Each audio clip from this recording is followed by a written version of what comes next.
Hi everyone, this is Veronica. आज का topic है डिस्कशन का उत्तराखंड और हिमाचल प्रदेश पे कि वहाँ पे अगर आप देखेंगे लैंडस्लाइड्स रिसेंट टाइम में बहुत इंक्रीज हो गई हैं। अब ये लैंडस्लाइड्स इंक्रीज होने का क्या रीज़न है ये हम डिटेल में डिस्कस करेंगे। आपकी कोई भी क्वेरी हो आप मुझसे कनेक्ट कर सकते हैं सोशल मीडिया पे, because I feel together we can make a huge difference. चाहे फेसबुक पे, इंस्टाग्राम पे, टेलीग्राम पे। पीडीएफ जो है वो आपको सिर्फ और सिर्फ मेरे टेलीग्राम चैनल पे ही मिलेगा। और देखिए, हिमाचल प्रदेश स्टेट एग्जाम के स्मार्ट कोर्सेज भी स्टडी आईक्यू पे अवेलेबल हैं। पीएससी का course, judiciary, SSC, GK, SI, TET, अगर आप किसी भी कोर्स में इंटरेस्टेड हों, और ईएमआई पे भी अवेलेबल हैं कुछ कोर्सेज। आप नीचे दिए हुए नंबर पे कॉल करके डिटेल जानकारी ले सकते हैं। सिमिलरली उत्तराखंड के स्टेट एग्जाम्स भी अवेलेबल हैं, PSC, SSC, TET, GK. Smart courses again EMI पे हैं, आप कॉल करके जानकारी ले सकते हैं। Now coming back to the topic of landslides की क्यों इंक्रीज हो रही हैं इन एरियाज में। 170 एंड काउंटिंग, 170 लैंडस्लाइड्स आ गई और अभी भी हम काउंट कर रहे हैं, आ रही हैं। तो ये नंबर है लैंडस्लाइड इंसिडेंट्स का। जैसे आप देखते हैं लैंडस्लाइड में पूरा पहाड़ जो है वहां से पत्थर नीचे आने लग जाते हैं। यहाँ पे एटलीस्ट 46 लोगों की जान चली गई है इन दो हिल स्टेट्स में, नॉर्थ इंडिया में, उत्तराखंड और हिमाचल प्रदेश की बात कर रही हूँ इस साल। स्टैटिस्टिक्स देखिए क्या बताते हैं। ये वीडियो वैसे बहुत वायरल हुआ था, इस वाली पिक्चर का जो आपको साइड में दिख रहा है कि किस तरीके से पूरी की पूरी रोड के साथ ही पहाड़ नीचे आ गया। ये जो फ्रीक्वेंसी है इन डिजास्टर्स की, एक एक्सपोनेंशियल राइज दिख रहा है, एकदम इंक्रीज हो रही है उत्तराखंड में अलार्मिंग रेट पे। रेट देखिए कितना है, 2900% इंक्रीज दिखा है 5 सालों की अगर बात की जाए। और हिमाचल में डबल हुआ है 2021 में अगर लास्ट ईयर से कंपेयर करें। अब 33 लैंडस्लाइड्स इंसिडेंट्स थे स्टेट में 2015 की अगर बात करें, और 12 लोगों की जान गई थी। अब ये नंबर अलार्मिंग रेट से इंक्रीज हुआ। 2020 में 972 लैंडस्लाइड्स देखी गई और 25 डेथ्स देखी गई। इस साल 2021 में 132 इंसिडेंट्स हुए और 12 लोगों की जान जो है वो गई। अब इसमें अगर हम हिमाचल प्रदेश, उत्तराखंड की अगर बात करें तो प्रेजेंट डेंजर आप देख सकते हैं कि कितना। हिमाचल में देखिए 2021 में 39 दिखा रहा है और 2020 में 16 थी।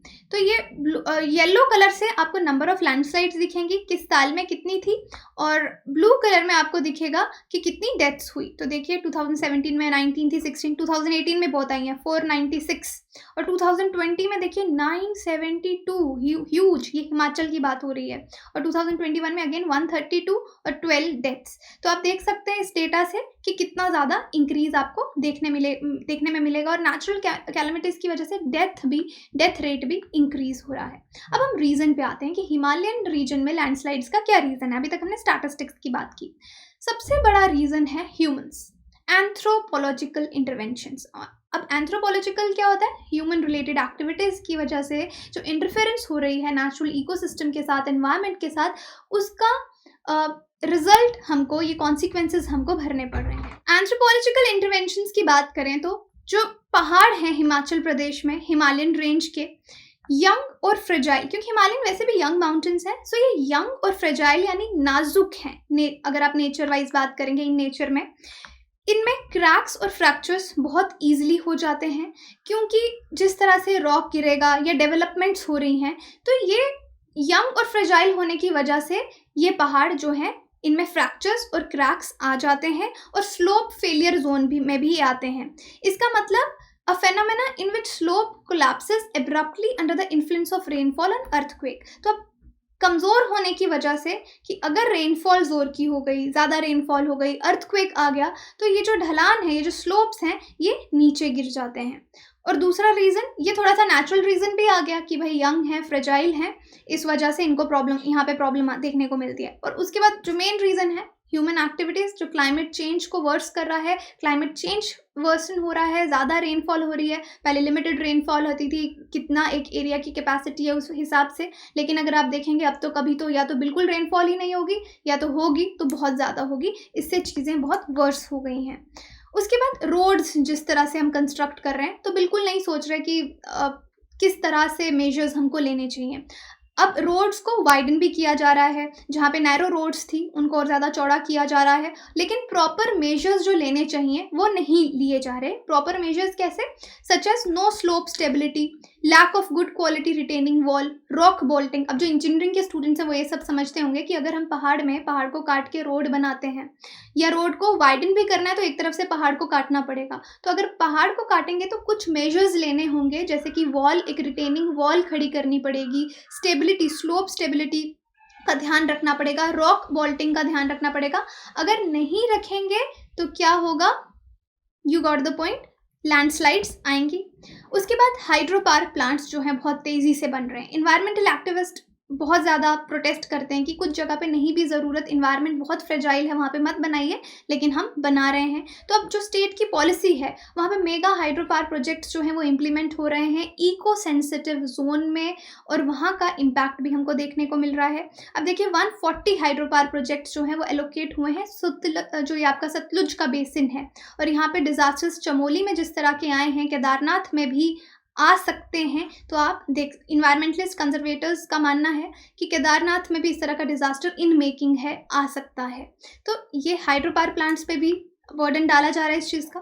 ग्लेशियर्स ऑन रिट्रीट, ये आप क्लाइमेट चेंज की वजह से आप देख रहे हैं कि ग्लेशियर्स रिट्रीट कर रहे हैं।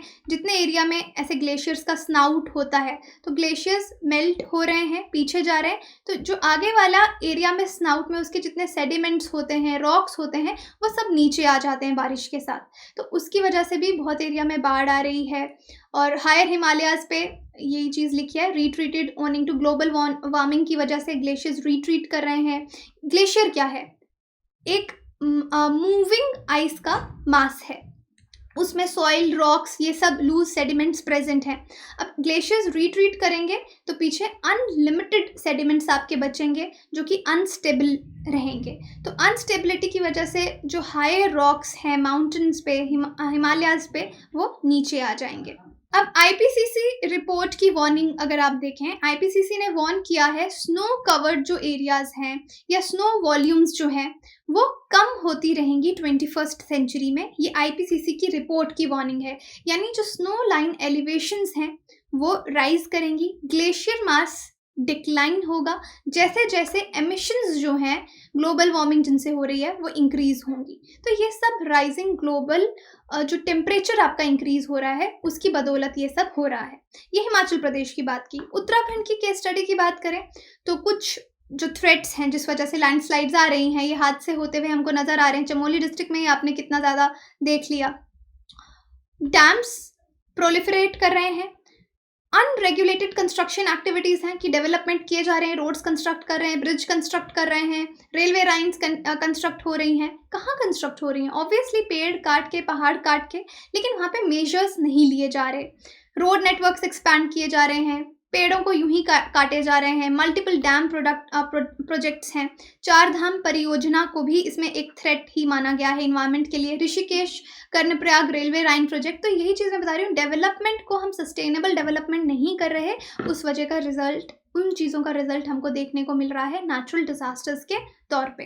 तो ये आपका चार धाम हाईवे प्रोजेक्ट है। वैसे भी ये एग्जाम के लिए भी फैक्चुअल इंपॉर्टेंट है, आप देख सकते हैं यमुनोत्री, गंगोत्री, केदारनाथ, बद्रीनाथ, ये चार जगह यहाँ पे कवर की जाएगी। प्रोजेक्ट का कॉस्ट कितना है? 11,700 करोड़। ऑलमोस्ट 889 किलोमीटर का स्ट्रेच है, और ये स्टेटस इसका 1 अगस्त 2019 के हिसाब से यहाँ पे दे रखा है, तो इसको भी इंक्लूड किया जा रहा है इसमें। और ये रेलवे लिंक जो है ऋषिकेश और कर्णप्रयाग के बीच में प्रपोज स्टेशंस आप देख सकते हैं, ये भी डेवलप होंगे, तो इनको भी एक कारण माना जा रहा है कि इन्वायरमेंट के साथ बहुत ज़्यादा इंटरवेंशन, ह्यूमन इंटरवेंशन हो रही है। तो एक्सपर्ट्स यही बोलते हैं इनसफिशिएंट जियोलॉजिकल स्टडीज़ कि उत्तराखंड के जो एरिया है कितना फ्रेजाइल है, उस पर इतनी स्टडी नहीं होती और डेवलपमेंट अनसस्टेनेबल तरीके से हो रही है। इनएफिशिएंसी ऑफ एक्सपर्टीज़ है, जो इंजीनियर्स हैं वो ठीक से गाइड नहीं कर पा रहे कि कैसा करना चाहिए, और गवर्नमेंट मशीनरी की नॉलेज भी यहाँ पे कम दिखने को मिल रही है। तो अनसाइंटिफिक अप्रोच है, कोई भी काम आप अनसाइंटिफिक तरीके से करेंगे तो इस तरह के नेचुरल डिजास्टर्स जो हैं वो आएंगे।